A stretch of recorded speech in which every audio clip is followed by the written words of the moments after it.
Wow. Yeah. You know, we've had this ship here since 1998, and I highly recommend it if you haven't come out here, or if you did and it was a while ago, take a refresher course. So many changes, so many things to see, and at this time of the morning, they're not open at this time of the morning. No, they're not. They're not. I feel so fortunate that we can be here. It is so pleasant, so beautiful here. And they said this is actually their downtime, not this time of the morning, but this time of the year. So there's more room. Come out here, you can take a little bit more time. Well, there's a lot of people. I think, what was it, 1.5 million people every year visit the USS Missouri.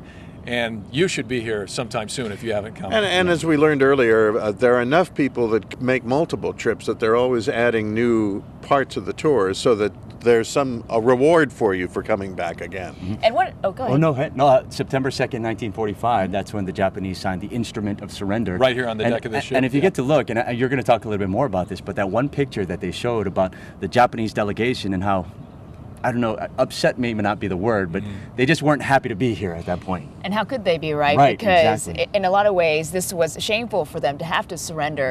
And I think these are some of the subtleties that you learn when you come on board the USS Missouri. And we also learn these from one of the tour guides, Toby Langcaon.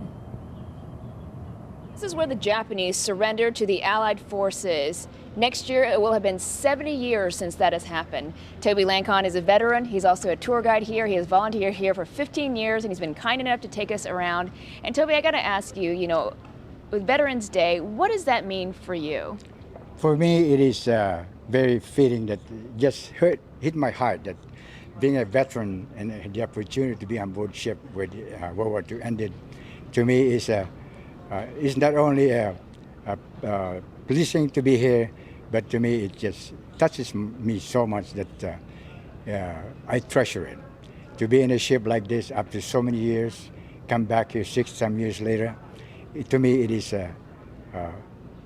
very fitting that I can share the experience I have here to the people, to the public. So it is very pleasing to be on board. Yeah, very much so.